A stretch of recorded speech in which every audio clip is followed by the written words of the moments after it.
Part 11 की शुरुआत वहीं से होती है जहां वो आदमी जेड को कॉल करके बताता है कि वितून भाग चुका है। जेड वहां से जाने लगता है तो सोफिता कहती है, आप कहाँ जा रहे हो? अपनी दूसरी गर्लफ्रेंड के पास।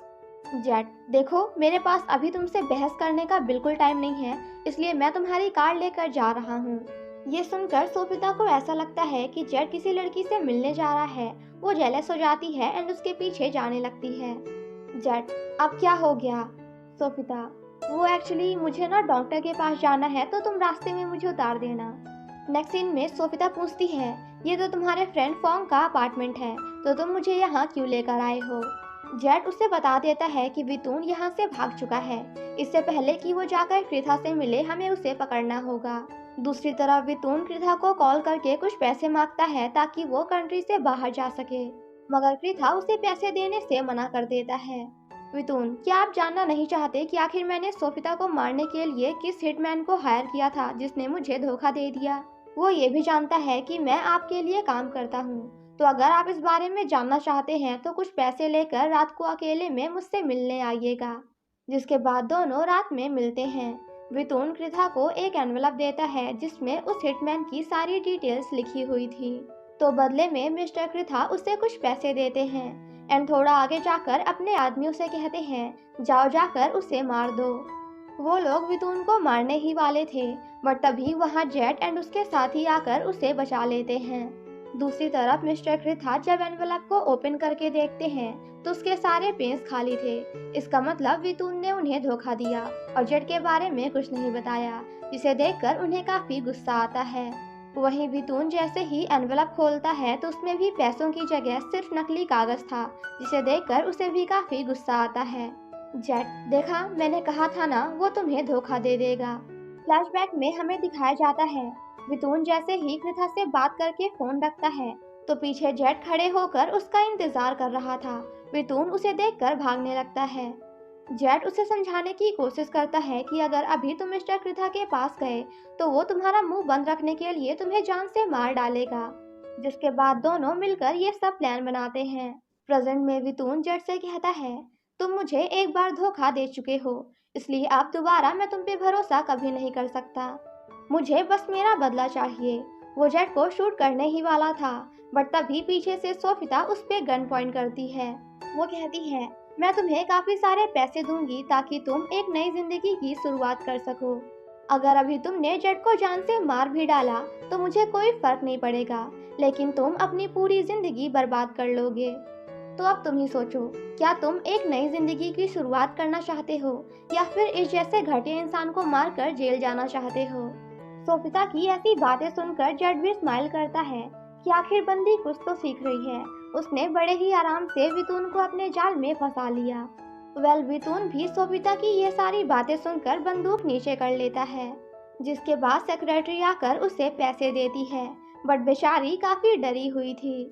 वो सभी जब जा रहे थे तो जेट कहता है, अरे वाह मैडम, आज तो आपने कमाल कर दिया, मतलब मेरी ट्रेनिंग काम कर रही है। अच्छा ये बताइए, आपको ये गन कहाँ से मिली? सोफिता, ये नकली है। याद करो, तुम्ही ने मुझसे कहा था कि मुझे एक नकली गन खरीद कर हमेशा उसे अपने पास रखना चाहिए, तो मैंने बिल्कुल ऐसा ही किया और देखो आज ये गन काम भी आई। जेट सोफिता के साथ फ्लर्ट करता है तो वो ब्लश करने लगती है, जिसे देखकर सेक्रेटरी वॉज लाइक, मिस सोफिता, आपका चेहरा इतना लाल क्यों हो रहा है? आज तो इतनी गर्मी भी नहीं है। सोफिता के जाने के बाद फ्रेंड कहता है, आज तो तुम बहुत खुश लग रहे हो और तुम्हारी आंखें भी बहुत चमक रही हैं। जेट, देख, तेरे दिमाग में जो भी चल रहा है ना, तो जो भी सोच रहा है ना, प्लीज सोचना बंद कर दे, क्योंकि मैं इस औरत से इस दुनिया में सबसे ज्यादा नफरत करता हूँ। फ्रेंड, अच्छा, बट लग तो नहीं रहा है। ये देखो, तुम अभी भी उसे याद कर करके स्माइल कर रहे हो।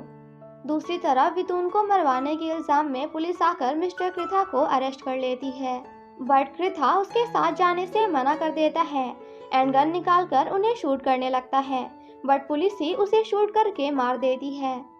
गाइस, आपको क्या लगा कि कृथा सच में मर गया? मुझे भी यही लगा था, बिल्कुल आपकी तरह, बट ये तो बस उसका सपना था। दूसरी तरफ जेट सोफिता से कहता है, क्या तुम्हें याद आया कि आखिर तुमने रिन की डायरी कहाँ रखी है? सोफिता, मैंने कहा ना कि मैंने उसे अपने लॉकर में रखी थी, पता नहीं किसने निकाल लिया। जेट, अभी के अभी मेरे साथ हॉस्पिटल चलो, तुम्हें डॉक्टर की जरूरत है। सोफिता, मैं रिन की डायरी तुम्हें नहीं दिखाना चाहती, इसीलिए बहाने कर रही हूँ कि मुझे याद नहीं मैंने कहाँ रख दी। कोई प्रॉब्लम? एंड देन अपने रूम आकर हर जगह उस डायरी को ढूंढने की कोशिश करती है, मगर उसे वो कहीं भी नहीं मिलती। सोफिता, आखिर मुझे डायरी के बारे में कुछ याद क्यों नहीं आ रहा, मैंने उसे कहाँ रख दी। अगले दिन पूरी ऑफिस में ये बात फैल जाती है कि इसी महीने राबिन एंड सोफिता एक दूसरे से शादी करने वाले हैं, जिसे सुनकर ओरावान काफी जेलस होती है।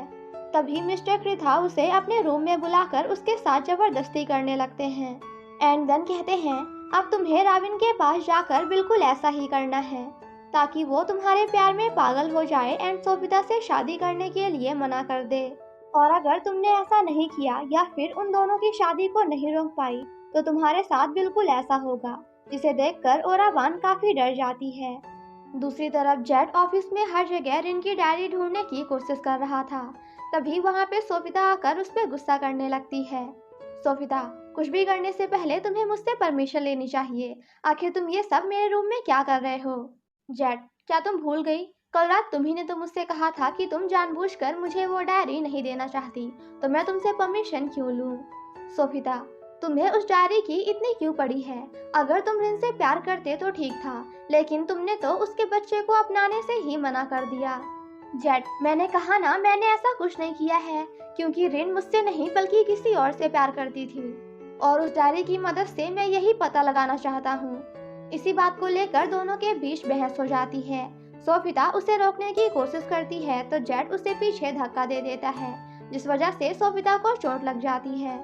जेट को जब होश आता है कि उसने ये क्या कर दिया, तो वो कहता है, आई एम रियली सॉरी, तुम ठीक तो हो ना? दर्द तो नहीं हो रहा? सोफिता, मुझे यहाँ नहीं बल्कि यहाँ दर्द हो रहा है। तुमने मेरी बहन को मुझसे छीन लिया, तो अब बार बार उस दर्द को क्यों जगा रहे हो? जेट, तुम्हें क्या लगता है कि सिर्फ तुम्हें दर्द हो रहा है? रिन के जाने से मैं भी उतने ही दर्द में हूँ जितने तुम। वहीं ओरावान राबिन से मिलने जाती है। वो कहती है, मैंने तुमसे पहले भी कहा था, मुझे तुम्हारी एंड शोभिता की शादी से कोई ऐतराज नहीं है, मैं तुम्हारे साथ हूँ। राबिन, लेकिन ये सब करते हुए मुझे अच्छा नहीं लग रहा, क्यों ना मैं सोफिता के साथ शादी कैंसिल कर दूं? ओरावान, बिल्कुल नहीं, क्योंकि यहाँ तक पहुँचने के लिए तुमने बहुत मेहनत की है, और मैं ये बिल्कुल नहीं चाहती कि मेरी वजह से तुम्हारा सपना पूरा ना हो पाए। जिसे सुनकर राबिन हक करते हुए उससे प्रॉमिस करता है कि मैं हमेशा तुम्हारा साथ दूंगा, हमेशा तुम्हारे साथ रहूंगा, तुम्हें कभी भी अकेला छोड़ के नहीं जाऊंगा। जिसके बाद वो राबिन के गाल में किस करती है एंड इसकी फोटो खींचकर मिस्टर कृथा को भेज देती है। बट मिस्टर कृथा इससे भी खुश नहीं होता एंड ओरावान को कुछ और बड़ा करने के लिए कहता है। वो दोनों जब एक एक करके वहां से निकल रहे थे, तो जेट भी ये सब देख लेता है।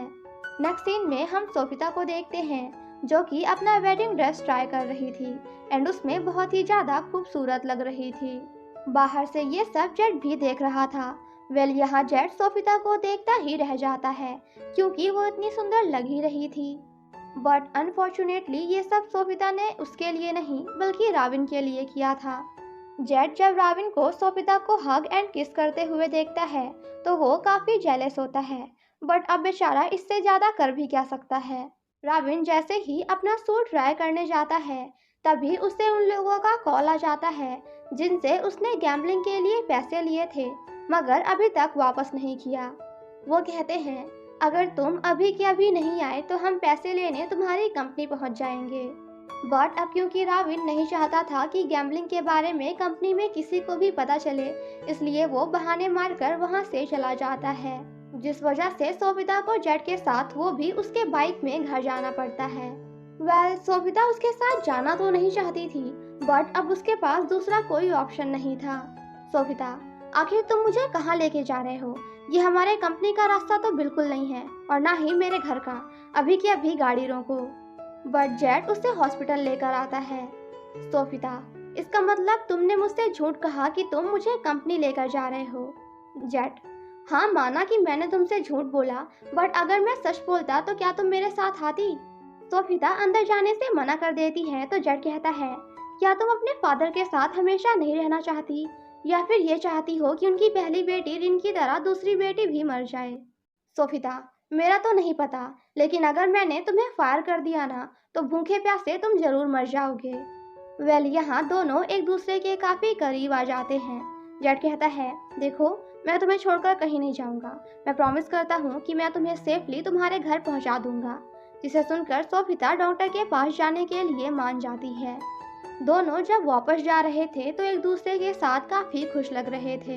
नेक्स्ट सीन में जब वो कंपनी पहुंचते हैं तो उन्हें पता चलता है कि एक एम्प्लॉय की हालत काफी ज्यादा खराब हो गई है और वो बेहोश होकर नीचे पड़ा हुआ है। जेट भागते हुए उसके पास जाता है एंड उसका चेहरा देखकर शॉक्ड हो जाता है, बट देन खुद को होश में लाकर जल्दी से उसकी जान बचाने की कोशिश करता है। नेक्स्ट सीन में हम उन्हें हॉस्पिटल में देखते हैं। सोफिता जेट को घर चलने के लिए बोलती है, बट जेट जाने से मना कर देता है। वो उसे कार की चाबी देते हुए कहता है, तुम जा सकती हो, मैं थोड़ी देर अकेला रहना चाहता हूँ। तभी वहाँ उस आदमी की वाइफ आकर जेट पे गुस्सा करने लगती है। वो कहती है, तुमने मेरे हस्बैंड को मार डाला, उसने तुमसे अपने सारे रिश्ते खत्म कर दिए थे, तो तुम अपनी शक्ल उसे दोबारा दिखाने क्यों आए। और यहाँ हमें पता चलता है कि वो एम्प्लॉय कोई और नहीं बल्कि जेट के डैड थे और ये उसकी स्टेप मॉम। ये सब देखकर सोफिता जेट की हेल्प करने आती है। वो कहती है, यही है जिसने आपके हस्बैंड को हॉस्पिटल लेकर आया है, उसे थैंक्स बोलने के बजाय आप उस पर गुस्सा कर रही हैं।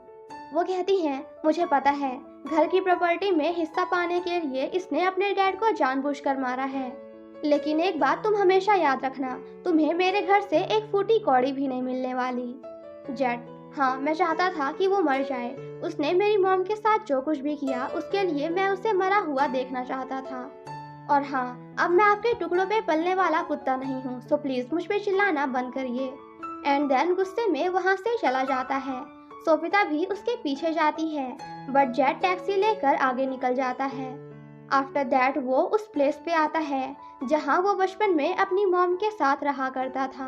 कुछ दिनों बाद डैड आकर उसे पढ़ाने लिखाने के लिए अपने साथ शहर ले जाते हैं। जेट, अगर उस टाइम मुझे पता होता कि आप बीमार हैं तो मैं आपको छोड़कर कभी नहीं जाता। और क्या आपको पता है कि अब वो मर चुका है? मुझे तो खुश होना चाहिए, है ना? क्योंकि उसने आपको छोड़कर दूसरी शादी कर ली और अपनी नई वाइफ के साथ खुशी खुशी रहने लगा। लेकिन उसे मेरी गोद में ही क्यों मरना था? मैं उससे नफरत करता हूँ। I hate him. मॉम, अगर वो तुमसे नफरत करते तो तुम्हें अपने साथ क्यों लेकर जाते? और क्या कभी मैं तुम्हें उस बंदे के साथ जाने देती जो तुमसे नफरत करता? जेट ये सब सोच ही रहा था कि तभी वहाँ सोफिता आ जाती है। सोफिता, मुझे ये तो नहीं पता कि लोगों को कंफर्ट कैसे करते हैं, बट तुम्हें ऐसी हालत में अकेला छोड़ना मुझे अच्छा नहीं लगा। जेट, मैंने तुमसे कहा था ना, मैं थोड़ी देर अकेला रहना चाहता हूँ, तो तुम यहाँ क्या कर रही हो? बट सोफिता जाकर उसके बगल में बैठ जाती है एंड उससे बात करने की कोशिश करती है। बट जब जेट कोई रिस्पॉन्स नहीं देता तो वो कहती है, ठीक है, मैं तुम्हें परेशान नहीं करूँगी। जब तुम्हें अच्छा फील हो तो तुम मेरे पास आ जाना, मैं अपनी कार में रहूँगी। सोफिता जैसे ही वहाँ से जाने लगती है तो जेट उसे रोक लेता है और कहता है, प्लीज़ क्या तुम थोड़ी देर और मेरे साथ रह सकती हो? जिसके लिए सोफिता भी मान जाती है और फिर से जाकर उसके बगल में बैठ जाती है। वो मन में कहती है, जेट, तुम्हें पता नहीं, लेकिन तुम मुझसे बहुत ज़्यादा लकी हो। कम से कम तुम्हें तुम्हारी मॉम का प्यार तो मिला। यहाँ दोनों काफ़ी सैड होते हैं। रात में जब दोनों घर पहुंचते हैं तो राविन कहता है, जेट, तुम मेरे फियांसे को कहाँ लेकर गए थे? जिसे सुनकर जेट जानबूझकर राविन को उकसाता है एंड उसे गुस्सा दिलाता है ताकि वो उसे मारे। और राबिन बिल्कुल ऐसा ही करता है। तभी पीछे से सोफिता आकर उसे रोकती है एंड पाव जेट को लेकर वहां से चला जाता है। राबिन सोफिता से पूछता है, तुम अभी तक कहाँ थी और घर इतना लेट क्यों आई? सोफिता, मैं कहाँ जाती हूँ, किसके साथ जाती हूँ, क्या करती हूँ, क्या अब ये सब भी मुझे तुम्हें बताना पड़ेगा? इससे पहले कि इसी बात को लेकर दोनों के बीच में बहस हो जाती, तभी वहाँ सुपात्रा आकर बात को संभाल लेती हैं एंड राविन को घर जाने के लिए कहती हैं क्योंकि काफी रात हो चुकी है। अंदर आकर सोफिता डैड को जेट के डैड के बारे में सब कुछ बताती है। यहाँ हमें ऐसा लगता है कि शायद सोफिता के डैड जेट के डैड को जानते हैं। सोफिता रूम में आकर जब बाहर देखती है तो उससे जेट दिखता है जिसकी हालत काफी ज्यादा खराब थी। वो ड्रिंक कर रहा था एंड होश में बिल्कुल नहीं था। जेट गन निकालता है ये देखकर सोफिता को ऐसा लगता है कि शायद वो खुद को मारने की कोशिश कर रहा है, तो वो भागते हुए जाकर उसे ऐसा करने से रोकती है। जेट, मैं मरूं या जीऊं इससे तुम्हें क्या फर्क पड़ता है? ये मेरी जिंदगी है, मैं जो चाहे कर सकता हूँ। और वैसे भी मुझ जैसे मर्डरर को जीने का कोई हक नहीं है। सोफिता, लेकिन तुमने तो कहा कि तुमने रिन को नहीं मारा। ये सुनकर जेट काफी इमोशनल हो जाता है। वो कहता है, मैंने जिसे मारा है वो रिन नहीं बल्कि कोई और है। फ्लैशबैक में हम जेट को देखते हैं जो कि पुलिस एकेडमी में शूटिंग की प्रैक्टिस कर रहा था, जिसमें वो काफी अच्छा होता है एंड उसे फर्स्ट पोजीशन मिलती है। जिस बात से खुश होकर वो फॉन्ग के साथ सेलिब्रेट करने जा रहा था, तभी पीछे से वो बंदा जिसकी सेकंड रैंक आई थी जेट के पास जाकर कहता है, मैं तुम्हारे छोटे भाई से मिला और मुझे पता चला कि तुम मिस्ट्रेस के बेटे हो, ना कि उसके सगे भाई। ये जानकर मुझे तुम पे दया आ गई, इसलिए मैं जानबूझकर हार गया और तुम फर्स्ट आ गए, ताकि तुम्हें भी पता चले कि आखिर फर्स्ट आना क्या कहलाता है और तुम्हारी मिस्ट्रेस मॉम तुम पे प्राउड फील कर सके। इसी बात को लेकर दोनों के बीच लड़ाई हो जाती है। वो बंदा गुस्से में गन निकाल लेता है, जिसे देखकर जेट उसे शूट कर देता है, क्योंकि जेट को लगा कि वो उसे शूट करने वाला है, जिस वजह से उस बंदे की वहीं डेथ हो जाती है एंड जेट कुछ सालों के लिए जेल चला जाता है। जेट कहता है, मैं ऐसा करना नहीं चाहता था। उसने अपनी गन निकाल ली तो मैं डर गया और खुद को बचाने की कोशिश की। वो काफी रो रहा था, तो सोफिता उसके पास जाकर उसे संभालने की कोशिश करती है। नेक्स्ट सीन में सोफिता जेट को उसके रूम ले जाकर उसे सुलाने की कोशिश करती है, बट इस चक्कर में दोनों एक दूसरे के काफी करीब आ जाते हैं। जेट, सोफिता, क्या आज रात तुम मेरे पास रुक सकती हो, क्योंकि मैं अकेला नहीं रहना चाहता। धीरे धीरे वो सोफिता के करीब जाने लगता है। सोफिता उसे रोकने की कोशिश करती है, बट वो तो अभी नशे में था, इसलिए वो खुद को संभाल नहीं पाता। वो धीरे धीरे सोफिता को किस करने लगता है। सोफिता फिर भी उसे रोकने की कोशिश करती है, बट जेट रुकता ही नहीं। एंड गाइस, जब सामने इतना हॉट बंदा हो तो खुद को कौन ही रोक पाता है। I am just kidding, serious मत लेना।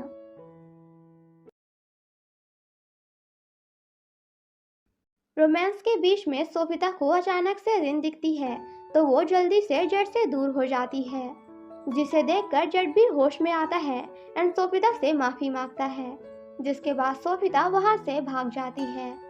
अगले दिन जब जेट की आंख खुलती है तो वो काफी परेशान होता है, बट जैसे ही टाइम देखता है तो शॉक्ड हो जाता है, क्योंकि वो काम के लिए लेट हो गया था।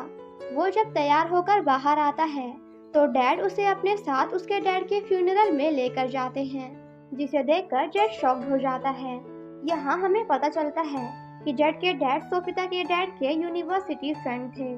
जेट की स्टेप मॉम को उसका यहाँ आना पसंद तो नहीं आता, बट अब क्योंकि शहर के जाने माने बिजनेसमैन के साथ आया था, इसलिए वो कुछ नहीं बोलती। डैड जेट से कहते हैं, ये आखिरी बार है जब तुम अपने डैड से मिल रहे हो, उन्हें रिस्पेक्ट दो, उनसे बात करो और अपने गलत कामों के लिए माफी मांगो। जिसके बाद जेट अपने डैड को याद करते हुए उन्हें श्रद्धांजलि देता है। घर वापस आकर जेट डैड को अपने बारे में सब कुछ बताता है। वो कहता है, मेरे डैड एंड मॉम एक दूसरे से प्यार करते थे, लेकिन मेरी डैड की फैमिली ने मेरे मॉम को एक्सेप्ट नहीं किया, तो मेरे डैड ने किसी और से शादी कर ली, जिसके बाद वो मुझे पढ़ाने लिखाने के लिए अपने घर लेकर गए, बट एक बेटे की तरह नहीं बल्कि एक नौकर की तरह। कुछ दिन ऐसे ही बीत गए। धीरे धीरे मैं बड़ा हो गया और एक दिन कत्ल के इल्जाम में जेल चला गया। जेल से बाहर आने के बाद मुझे कोई भी जॉब नहीं मिली, इसलिए मैं हिटमैन बन गया, जहां मैं पैसे लेकर लोगों को मारता था और मेरा पहला टारगेट आपकी बेटी थी। जिसे सुनकर डैड को गुस्सा आ जाता है। वो कहते हैं, इसका मतलब तुमने अभी तक मुझसे सब कुछ झूठ कहा। और इसी के साथ हमारा ये पार्ट यहीं पे खत्म हो जाता है। Thank you so much for watching my explanation. Stay safe and healthy. और हाँ, नेक्स्ट पार्ट के लिए स्टे ट्यून्ड। Bye bye.